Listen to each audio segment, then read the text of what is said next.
Well, good evening. It is a good night, and I'm thankful to be here with you all. I will remember this before I get halfway through. I'm glad to be with you all tonight, and I'm so thankful for the opportunity that you guys have allowed me this week to be here for my first gospel meeting. And when I go home, I'm going to go home pumped. You guys have just encouraged me in every way. You guys have been kind to me. You've opened your homes to me. You've given me a chance to spend time with Luke, your evangelist here, and I've got to say this isn't going to be the end of his and my time together. I look back and I think I've been preaching 2 years, and I can't imagine doing this work when I was his age, and to take on that. I don't think I'd be doing it yet. And I just have to commend him for taking on that work and labor. Paige, just keep supporting him like you are. And you all, the church here, rally around him and just stand behind him and just keep him held up so he can continue growing in that labor, which I know he will do. Tonight I enjoyed a great meal with Randy and Janet. Thank you so much for hosting in your home. And they even allowed the Dishmans to join us and gave us a chance to get to know them a little bit. And it was a great way to cap off the week. And I'm kind of sad that it's a Wednesday meeting, but I actually have to say I can imagine going a Thursday and Friday too. I am not used to this, and I'm thankful for it, but it is work. And I hope that when I leave here that you guys will look back on this week and think, we were glad he was here with us. I know I will leave here being glad I was with you all. So thank you all so much. And also, tonight in the crowd, Danny himself could stand up here and preach. Luke could preach. Bill could be here and preach. JR could preach tonight. There are several men in this audience that I admire greatly for the work that they do in the labor of preaching and speaking. And, but it's my night. I'm on the bill. My name's on the flyer, so I get to do it. But I am thankful that they're here, and I'm just looking forward to visiting with them some too this evening. My hope in these lessons this week, the want and the drive has been to encourage you to be the Christian that you should be, to stay a Christian and to live like a Christian in your everyday walk of life. Because it's not something like a hat that we can take on and off and put on the shelf. It's something that needs to be just what we are, and everything else should be a part of us that could go and come. But our life as a Christian should be the primary focus of our life. Physically, our goals, heavenly, our goal, everything we do should be pointing towards this. And that's why tonight my final message to you is the ideal of don't give up. We have one more time together tonight, and I want you to think, don't give up. And I don't know, some of you have maybe seen this movie. I'm not going to spend too much time selling the movie, but it is a wonderful clip. And if you have seen the movie Facing the Giants, this young man had set boundaries on himself, thinking he could only do so much. And with the spurring on of the coach and blindfolding him, and then putting the weight of another player on his back, not being able to see those things and just being told to keep going, he ended up doing what they called the death crawl for the entire length of the football field when he was hoping he might do 30 yards. And that's really what tonight's about. Go the distance. Keep pushing, keep pressing, don't give up. Hold on, because heaven will be so worth it. You'll never think when you're in the presence of God, it just seems so long. You will forget about everything that ever seemed a burden here when you make it to the presence of the Lord. So let's begin though tonight by looking at Hebrews 10, 23 through 25. And again, most of my things are big enough you can follow along by that, but if you want, turn away. Let those pages flip. Hebrews 10, 23 through 25 says, "Let us hold fast the confession of our hope without wavering. For he who promised is faithful, and let us consider how to stimulate one another to love and good deeds, not forsaking our own assembling together, as is the habit of some, but encouraging one another, and all the more as you see the day drawing near." You know what? These are three big, power-packed verses. In verse 23 alone, the Hebrew writer starts with the challenge of us to hold on to the hope we profess. We're told to hold on to our hope without wavering or unswervingly, as some translations may say. And the reason we should hold on to this hope, to our hope, is because we're hoping in the promise of God. And our God is always faithful to his promise. This is one promise that will not fall short of our expectation. Sometimes we put hope in people who are unreliable and we're disappointed. They disappoint us. But God never disappoints us because God is altogether trustworthy and reliable. We can count on him. And therefore we should never give up on our hope in him. And then verse 24 challenges us to figure out how to motivate each other. Again, let us look at verse 24 in some different translations. The NIV reads, "Let us consider how we may spur one another on towards loving good deeds." I've seen a lot of people that ride horses and pictures with their horses. You know what it means to spur on. You give that little touch on the side to get that horse motivated to move on. Or with the Derby coming up, you may watch it and you see them with those little whips. And they're spurring those horses to go just a little bit faster for victory. Or the ideal in the CSB is that we let us consider one another in order to provoke love and good works. The NLT reads, "Let us think of ways to motivate one another to acts of love and good works." And the New American Standard reads, "Let us consider how to stimulate one another to love and good deeds." The words underlined here on the screen come from the Greek word paroxysmos. And it's an interesting word. It's only used twice in the New Testament, here in Hebrews and then in Acts 15:39. And there it is used when Paul and Barnabas are having a disagreement about whether they should take John Mark with them on their second missionary journey, because Mark had left them in the first one. And the Bible says there occurred such a sharp disagreement that they separated from one another. That word again there, sharp, is that paroxysmos. And when we look back at the different translations of Hebrews 10:24, we notice the different English words used to translate that word paroxysmos. And they are to spur or to motivate, to stimulate, and to provoke. Well, as we keep putting forward into this lesson, that word provoke a lot of times has a negative connotation to it, to provoke something, but rather this word is meant in the positive sense, and we're going to look at this a little bit. But the Webster's Dictionary defines the word provoke to anger, to irritate or annoy, to create disputes. That's the negative side of that word provocation.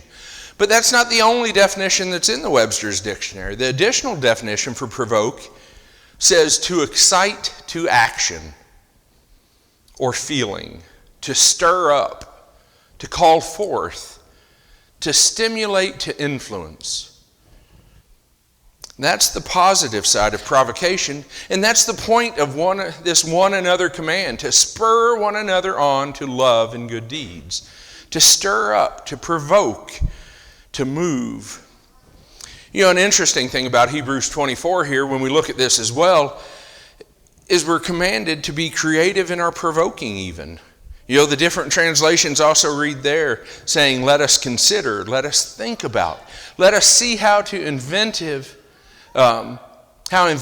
we can be to provoke. It's that idea of how do we get each other to do stuff? How do we get this to move? Well, I think it's important for us to give thought to this because all of us are different. All of us motivate differently. Different things, different people. We all take motivation differently. And what might motivate one person in here might not be what motivates me, and vice versa. So we have to think a little bit how to provoke. In the final part of that, verse 24, it points out what it is that we're to look for in motivating people toward. It is love and good deeds. And we talked about that. We aren't just trying to provoke people in general Many of us do that well enough without trying. There's a point to this provoking, to love and good deeds. And if you're anything like me, then you need some encouragement to get going and keep going from time to time. It's natural. We get complacent, but we need that provoking. And just like we talked about last night, we read we're not to grow weary from doing good. And I don't want to repreach last night's lesson.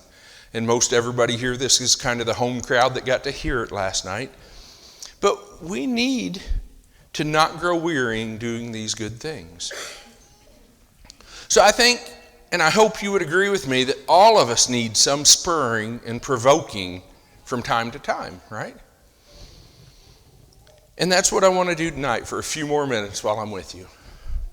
I want to spur you on in the right direction, is my hope. To push, to move, to get you stirred up. Because, man, it's easy to get lazy and distracted at times. We need someone to nudge us in the right direction. We need that thing. Sometimes it's the time clock. Sometimes it's bosses. Sometimes it's this. But in our spiritual life here, it's one another that is called upon to do that. The wise and the spiritual person welcomes that nudging and spurring and provoking from others. Proverbs 12:15 says, "The way of a fool is right in his own eyes, but a wise man is he who listens to counsel."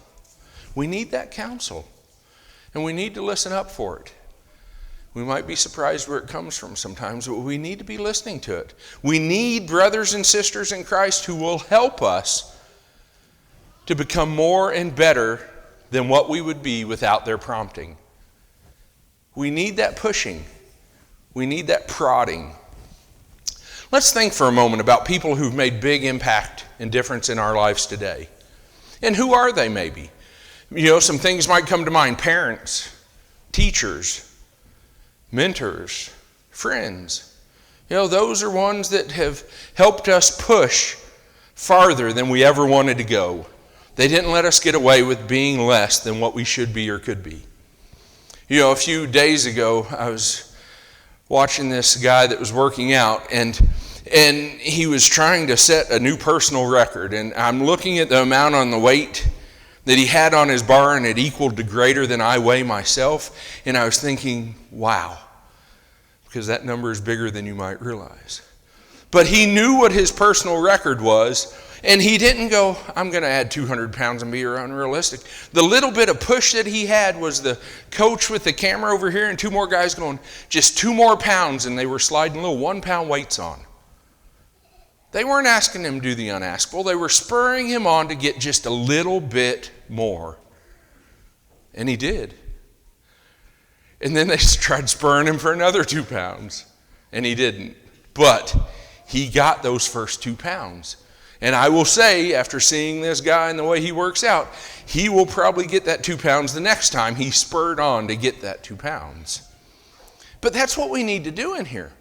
We talked about some of those works last night. It's to encourage, not 1 card this week got sent out, but 2. Not 1 visit got made, but 2. Not 1 meal got left, but maybe 2. I've never left one before, but I left one this week. It doesn't have to be huge. But you've got to be spurred on to go further than you've been doing. Sometimes provoking means giving up being nice a little. And I don't mean that we're rude. But that's okay. Niceness is a little overrated sometimes. It's a fairly thin virtue even. Niceness is sometimes best suited for people you don't know very well because you're not trying to offend. But if we look at each other as brothers and sisters in here and family like we're called to be in the scriptures, then we may have to speak a little harsher and spur and push a little further sometimes.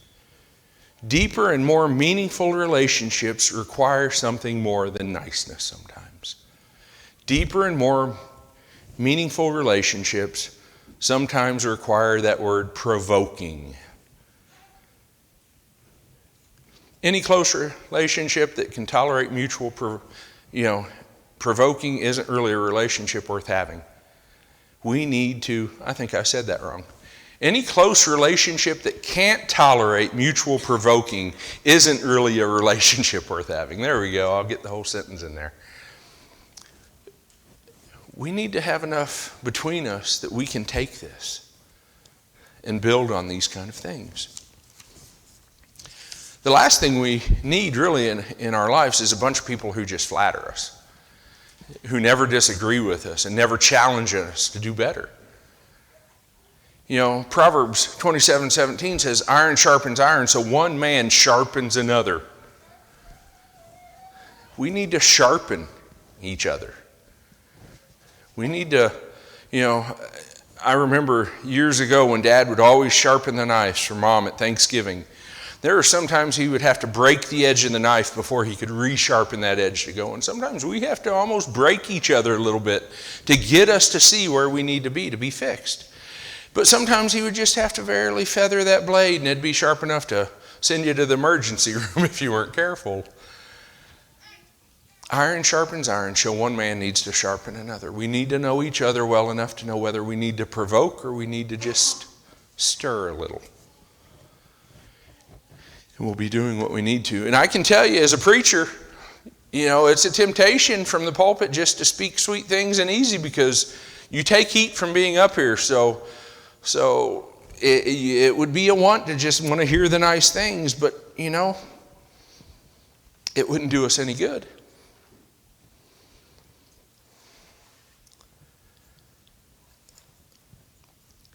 It's not very loving if you know the truth and you don't help each other see it. We have to help each other see it. Certainly we should come to worship looking for encouragement, but we should never be encouraged to stay where we are if it's not where God wants us to be. As a preacher, Luke, you have to give it to him. And he's not doing that to be mean or spiteful. He's stirring and provoking.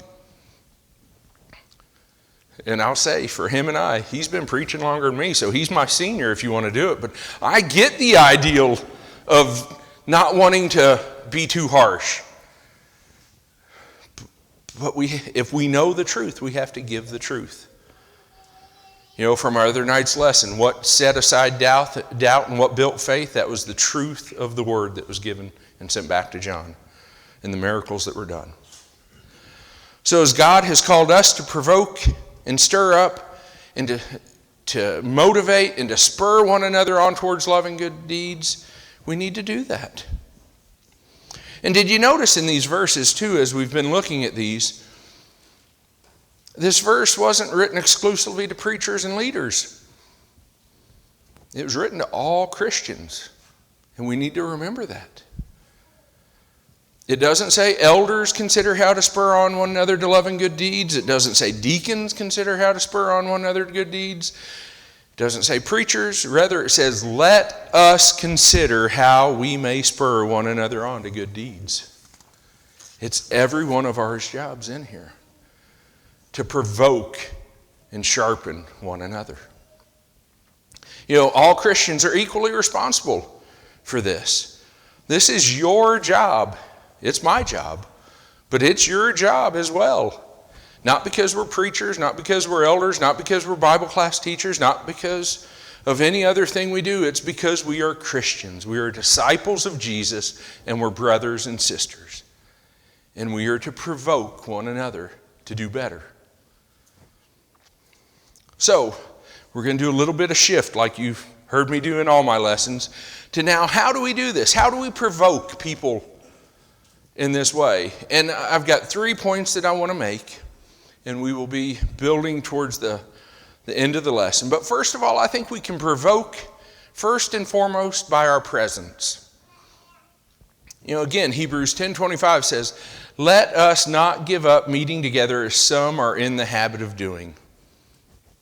Brothers and sisters, we can't positively influence others if we're not engaged with them personally and in our worship. And I know on this point I may be preaching to the choir some because you all are here tonight on Wednesday night. But Wednesday night, as I said last night, Wednesday night and Sunday morning isn't all of life. We need to be doing this outside of this building on the rest of the times of the days and through the week. We must be together. We must spend time together in order to encourage and be an encouragement and to gain encouragement. You know, Charles has mentioned, we have some elderly people at Lake Street. And, when you talk about a group of 40 to 45 and 5 of them are above 90, that's a pretty good percentage.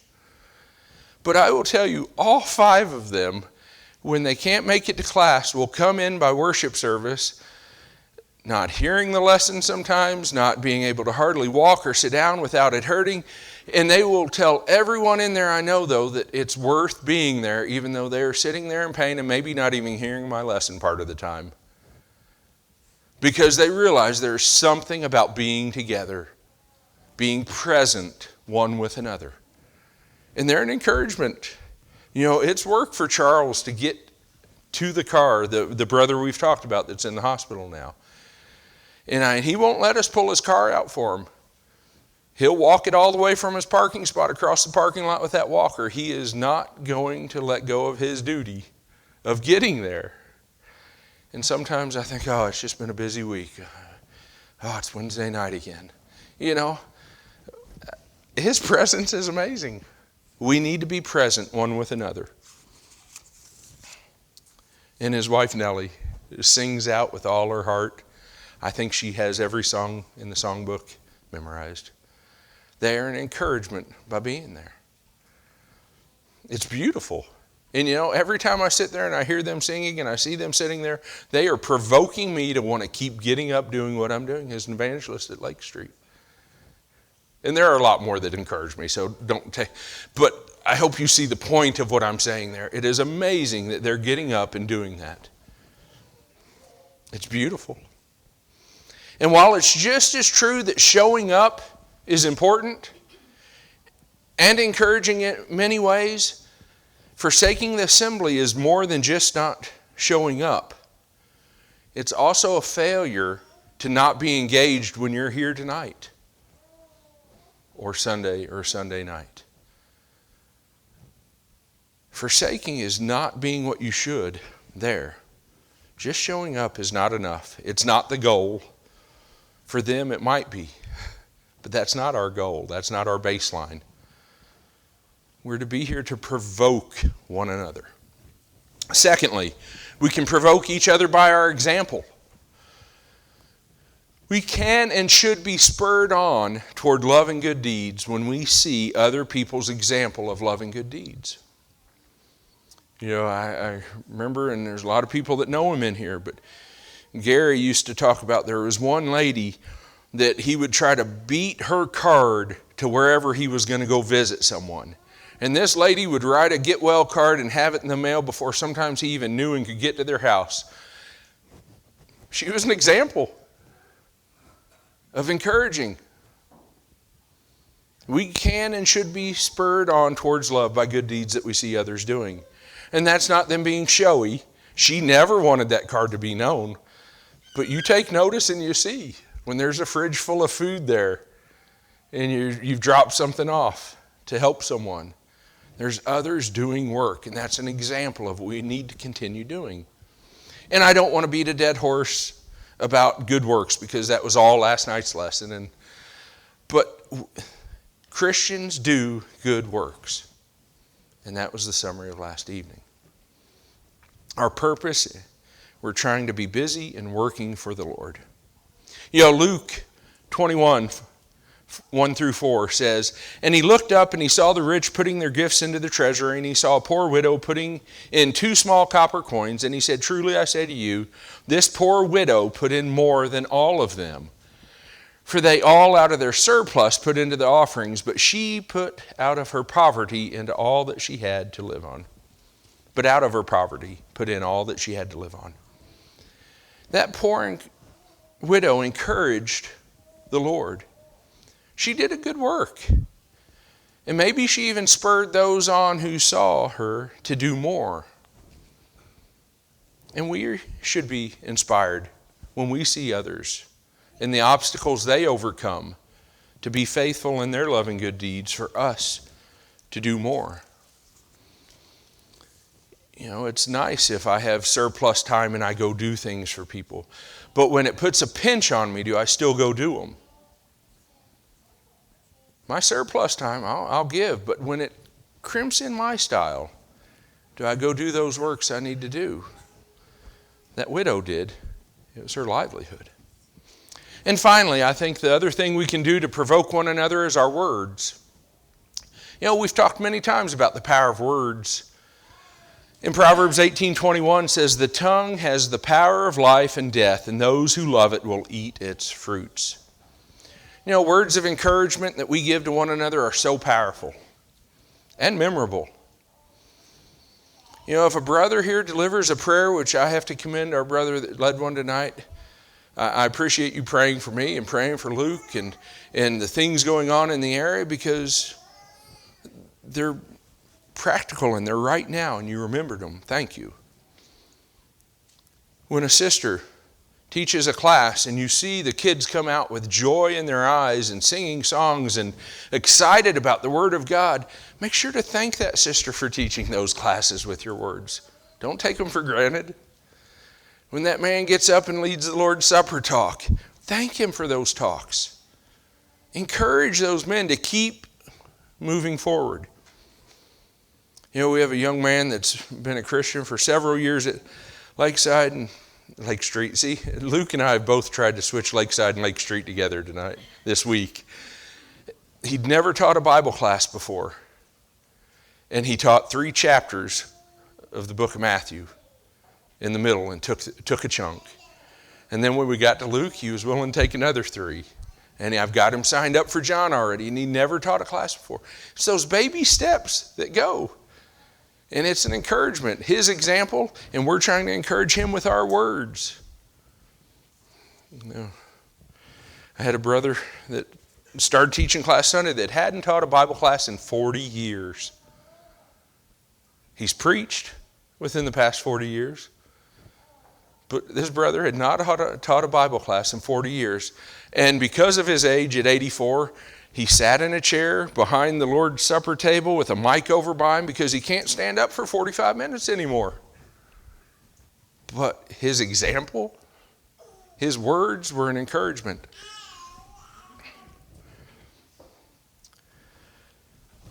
There's time for warm words and encouraging words, but we also have to remember sometimes we need those challenging and corrective words too. All right, so I don't want to just leave on a warm, fuzzy feeling there, but it takes both. We have to do both sides of the coin to provoke us to be our fullest of what we can be. You know, maybe sometimes it's a time that we ask a brother or sister, are you sure that is a good course to take? Maybe that's one of the questions we use with our words when we try to provoke them to think about something. You know, there's a time to express our concern for a person's soul and for their lack of follow-through in their discipleship to the Lord. And of course, we must be careful how we share our challenging or critical words, because love demands that we share them, but we have to then share them in love. So it takes some practice. And I'll tell you, I've stuck my foot in my mouth plenty of times thinking that I've been trying to encourage with soft words, and I've come across like a baseball bat to China. And there's times that I thought I went and thought I was tougher on someone, and man, they didn't even blink an eye at it. And I thought, man, I must have just been a feather duster. You know, and it just, but we're called to do it. And it won't always be perfect, but I tell you, if your brother and sister know you love them, and if you spend enough time with them like you should, they will understand what you're trying to do, and you will win your brother or help your brother, and they will still continue to love you for that because they know you're trying to help them serve and be provoked to do good. You know, oftentimes I like this statement in Galatians 4:16 by Paul when he talks to Galatia, and he says, "Have I now become your enemy by telling you the truth?" That will be a question that we will feel sometimes when we go to a brother and sister and tell them the truth of what their word says. Or Proverbs 27:6 says, the wounds from a friend can be trusted, but the enemy multiplies kisses. Our words of correction and motivation can spur people on to get them moving in the right direction. And you know what? Lakeside, you're already doing all these things. Truly you are. You got, just by what I've experienced from you all as a group, you're doing it. Your faithful love, your service to the Lord, it gives me confidence and strength because you help me continue doing what I'm trying to do up in Nicholasville. And my hope was not to say you aren't doing these things tonight, but was to just push you a little farther. Just a little bit more. That 2 pounds. You know, that's not a lot. But do just a little bit more. In a few weeks, when that becomes easy, do a little bit more. And do a little bit more. Or some of you may remember the movie The Parent Trap, where they kept adding the rocks in the stepmom's backpack, and by the time she got up the mountain, she was worn out. That was too much. But we need to build up to doing a little bit more. You know, we're all on that same plane that we talked about Sunday morning, going to heaven. But I think, you know, Paul gives us the best statement of this, 1 Thessalonians 4:10. Excel still more. Excel still more. You know, we're all on the journey to the same destination. We're all wanting to go to heaven. And heaven's the goal. And my prayer and my encouragement for you is that you'll rest assured in your destination and in your journey so that you may confidently know that heaven's your home. That's what this week has been about. Trying to encourage you in that thing, in our prayer life, in our works that we do, in our doubt, in putting bones and flesh on it, and building our faith so that we no longer doubt, and even how to obey the gospel. So I beg of you, in here, if you've started your walk, help someone else start their walk in the Lord. I beg of you to stay on the walk and help someone else to stay on their walk.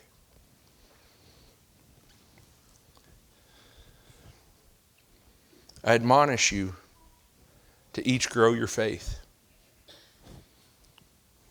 on this walk towards heaven.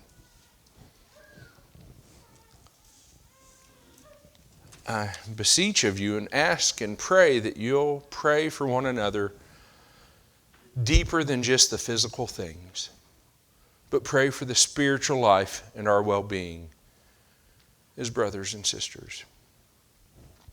I implore you, as I've said, to keep doing those good works on this walk. Every day, doing these things that we need to do. And finally, to excel still more as we come to an end of this gospel meeting this week. You know, in here, let's go back where we started at Hebrews 10:25. And think and close out this lesson and meeting with this. In our confident walk towards heaven, as Hebrews 10:25 says, all the more as you see the day approaching. Every day we go further, we're approaching that final day for ourselves. And we need to excel still more in these things we've talked about this week.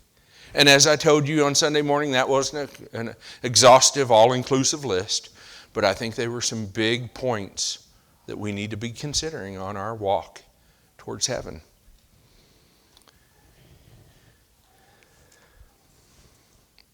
As each day passes, we're one day closer. Jesus told us to be ready because none of us know when that day will come. We need not to be anxious about His coming, but we need to be ready for His coming. You know, tonight's challenge, and I've done this all week with you, and is if there's someone you know you need to encourage and provoke to get ready for Jesus' coming, don't delay in doing that. Take the good news that you know to that person, whether it's tonight or tomorrow, and share that with them as this day approaches, as Hebrews 10:25 says. Now's that time.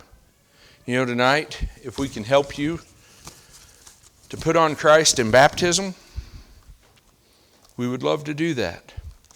Or if we can help you by praying about some burden or trial that you're going through right now, we'd ask that you'd let us know as we stand and as Danny leads.